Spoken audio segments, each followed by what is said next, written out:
What is going on YouTube? Joe here with Culination Media, bringing you yet another Pokemon X and Y Battle Spot live episode. Today's episode is number 38, and before we get into today's challenges, just want to remind you guys that as long as this video reaches that magical number of 60 likes, I will continue to bring you these lovely daily double Wi-Fi battle uploads and all of that fun stuff.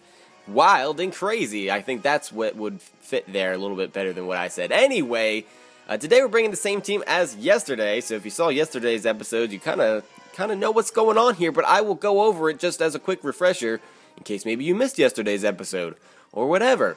So we have the Focus Sash, Nasty Plot, Mismagius, Life Orb, Spore, Swords Dance, Mach Punch, Bullet Seed, Breloom, just a bulky Lantern with Heal Bell and 3 attacks, lefties, all that stuff, Choice Scarf, Diggersby, Assault Vest, Granbull, and Choice Specs, Yanmega. So hopefully we can do some work today. Our first opponent is going to be Darth Nader, and that is already scary by itself, so I'm a little bit frightened, to be honest. And Darth Nader has, I can't even say that with a straight face, Darth Nader is bringing the Metagross, Goodra, Lucario, which looking at this team is probably going to be Mega, and then the Aegislash, Chestnut, and Ferrothorn. So we have 4 steel types to deal with here, and all 4 of them are going to be weak to fire, and Chestnut is weak to fire as well, so that's a huge gaping weakness to fire. And on my team I have a whopping 1 Pokemon that has a fire type move, and it is Hidden Power Fire on Yanmega, so that's going to be a little bit interesting. I don't even know if it's worth bringing Yanmega based on the fact that Bug Buzz is really not going to do anything, even with Tinted Lens. A couple of these Pokemon resist Bug 4 times, so it's really not going to do a whole lot. Really not going to do a whole lot whatsoever. I really do want to bring the Diggersby though, because it's going to be super effective on Metagross and Lucario and Aegislash, and should be able to do a decent amount of work to that Goodra as well. I don't know if it can take it one-on-one, just because I'm not sure if it can take an Ice Beam. I really don't think it can. So we can catch Goodra on a switch somewhere though and hit it with an Earthquake. It should be a 2-hit KO. Not positive on that, but I am running Adamant, so it should be a 2-hit KO. We will see what happens, though. We shall see. We shall see. Time to go against Darth Nader. I'm ready. So coming into today, I didn't even mention it, but our record is 46-26. So hopefully we can build off that today and pick up a couple of wins. That would be great. That would be absolutely great. So he's going to lead off with the Goodra, and I've got my Granbull out here. I'm going to intimidate this thing. That doesn't really do me too much good, but I have the type advantage here, so I'm just going to go for the play rough. I don't want to try to make any kind of fancy predictions or anything like that, so we will just see what happens. He's probably going to switch into one of his many steel types, because they do complement each other quite nicely, and he is going to switch out here to the Metagross, and because of the clear body, I do not think that I can get an attack drop on the play rough, and that really doesn't do that much damage at all. This is a time when I really wish that I was carrying the Earthquake, although Metagross, I believe, just outspeeds me anyway. It can just KO me with a Meteor Mash. And they also like to carry the Bullet Punch, so I'm really not interested in going head-to-head with this thing with my Granbull, so I kind of just need to switch out here. Because I really can't do anything. I mean, I have the Crunch, but again, he's just going to outspeed and just destroy my life, and I'm not looking forward to that whatsoever. So we're going to go into Mismagius, because looking at his team and just remembering what was there, Mismagius is going to be the least useful member on this team. So he's probably going to go for the Bullet Punch here, so, you know, sacrifice. Oh, he's going to outspeed me. He's going to outspeed me and go for a Meteor Mash. Is this really a Choice Scarf Metagross? Is that a thing? That is not a thing. There's no way that's a thing. But it's working right here, apparently, because he just destroyed my Mismagius. That is strange. I mean, I was expecting to go down anyway to a, whatchamacallit, a Bullet Punch, but geez, okay. So we're going to bring out Diggersby here because we should outspeed, because I am Choice Scarfed as well, and my base speed is 8 points higher than Metagross. Metagross is base 70, Diggersby is base 78. So we should be in the clear here to just hit this up with an Earthquake, and his entire team does not like Earthquakes whatsoever, except for maybe the Chestnut.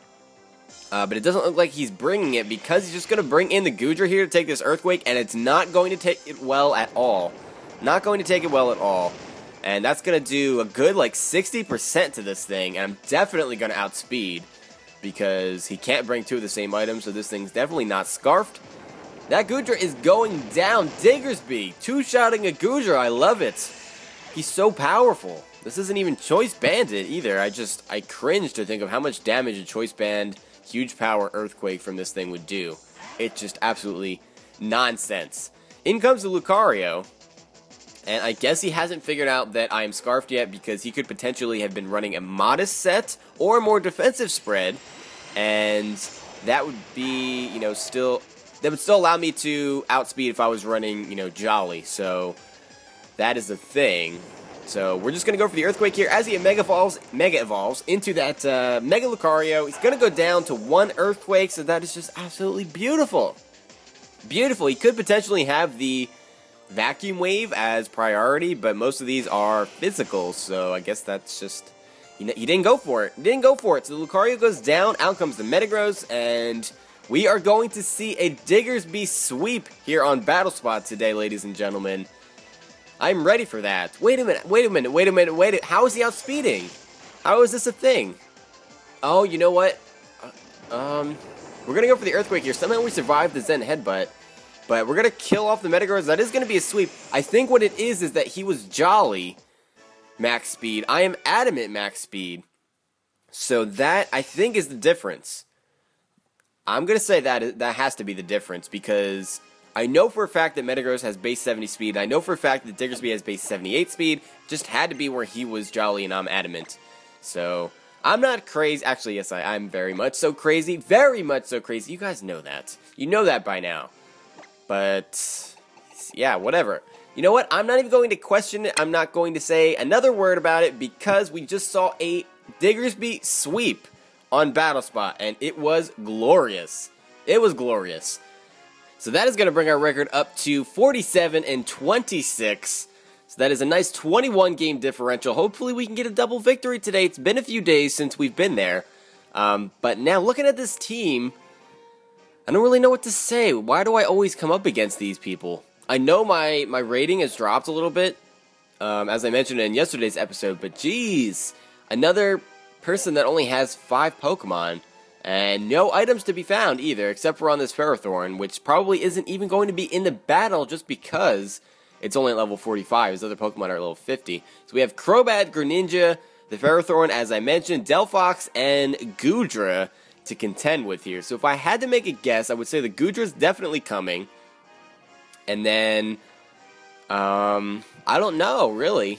I mean, I feel like either the Crobat or the Greninja would be coming, and then the Delphox, but there's no way to be positive on that. One thing that I do want to say here is I definitely want to bring the Diggersby. I'm definitely feeling the Diggersby after that sweep that we just witnessed together. I don't know how I could possibly doubt its strength. And it can definitely take on a Goodra, no problem. No problem, as long as, you know, it's not just hitting me in the face with Ice Beams. I should be able to take it out. So what we can do is bring the Granbull as well, because the Intimidate will work well on the Crobats. And a lot of times Crobats do not like to carry Poison-type moves, just because of the bad coverage. They tend to run like U-Turn, Brave Bird, Roost, sometimes Defog, depending on the set. But I guess that's just something that we're going to have to find out. So he's probably going to lead with either Greninja or the Crobat, because they like to, you know, do the first turn U-turn stuff, and they're fast enough to be able to pull it off, so that is that. So Tommy is issuing a challenge. Let's go. I'm ready. He's going to send out the Crobat, so he's almost definitely going to just go for the U-turn here, as we're leading off with the Lantern, and my other Pokemon are the Granbull and the Diggersby, so we should be okay here. At least that's what I'm thinking is going to happen. I'm not positive. He is going to go for the U-turn.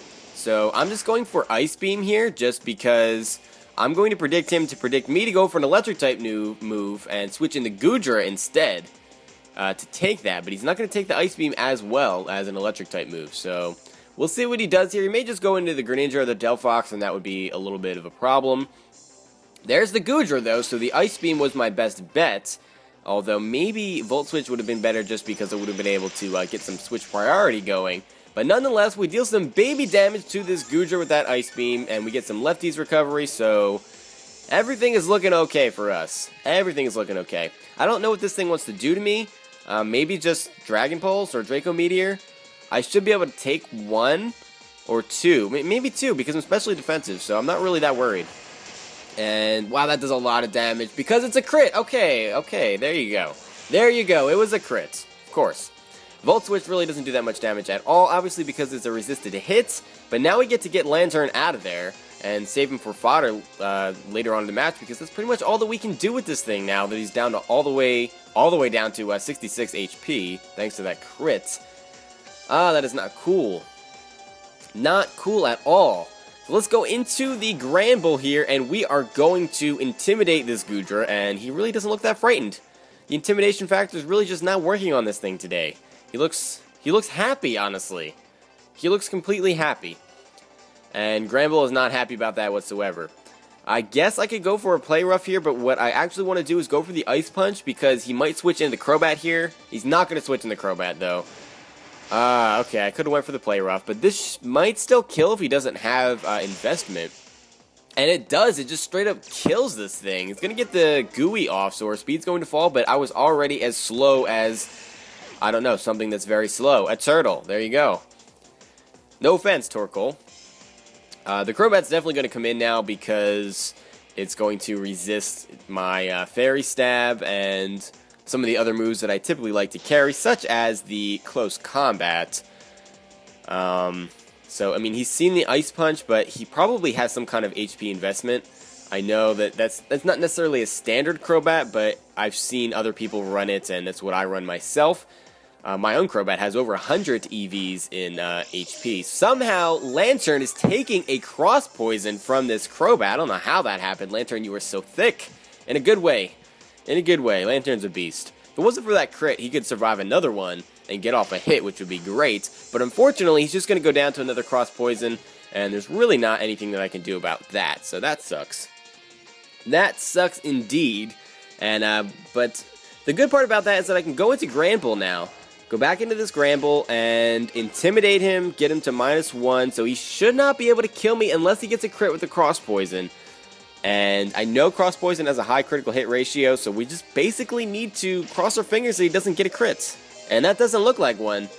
Gets us down to 34 HP, we're able to get that Ice Punch off, but because of some kind of defensive investment, whether it be HP or whatever, he's going to survive that Ice Punch. So that is a bit of a problem because he's going to outspeed, obviously, and just kill me off here, and there's really nothing I can do about it. Really nothing I can do about it. I mean, I have Diggersby, and I could switch Diggersby in there, but unless he brings the Ferrothorn, and even if he does bring the Ferrothorn, there's really no use for Granbull anymore whatsoever. So I'm just going to let him die here and get a free switch into Diggersby. And now we are faced with a decision. This match is actually... I don't know how this is happening, but it's coming down to a prediction. I need to lock myself into something. It can't be Earthquake, obviously. And we need to decide on whether I think that the Delphox is going to be his third Pokemon, in which case I can go for Stone Edge, which should kill the Crobat and the Delphox, or go for the Wild Charge, predicting the Greninja, and that should kill both the Crobat and the Greninja, obviously. So, if I really had to make a guess here, and my life depended on it, and Diggersby's life depended on it, I would say the Wild Charge has to be what I want to go for here, because Greninja just, everyone who has a Greninja, they bring it. It's always coming to the battle, so we're going to go for that Wild Charge and just keep our fingers crossed that Greninja is going to be the Pokemon that we see here in a second. We're going to get damaged by the Recoil, which is fine because we don't really get any recoil from that really whatsoever. Really not that much damage.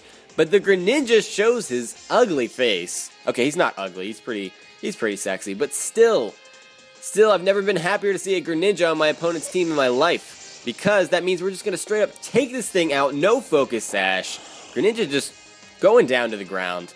And Diggersby yet again coming through in the clutch with 2 kills this battle, 3 kills last battle. So, yes, Diggersby has had 5 out of the 6 kills in today's episode. How amazing is that? Never again will I doubt the power of Diggersby. Never again. Never again. It will never happen. Never ever happen. So just because I'm enjoying using him so much, I probably will bring him in tomorrow's episode as well. Might change this team around just a little bit.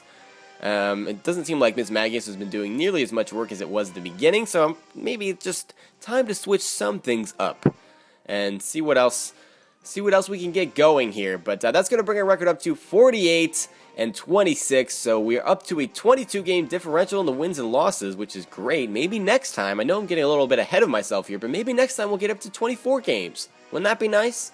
I think so.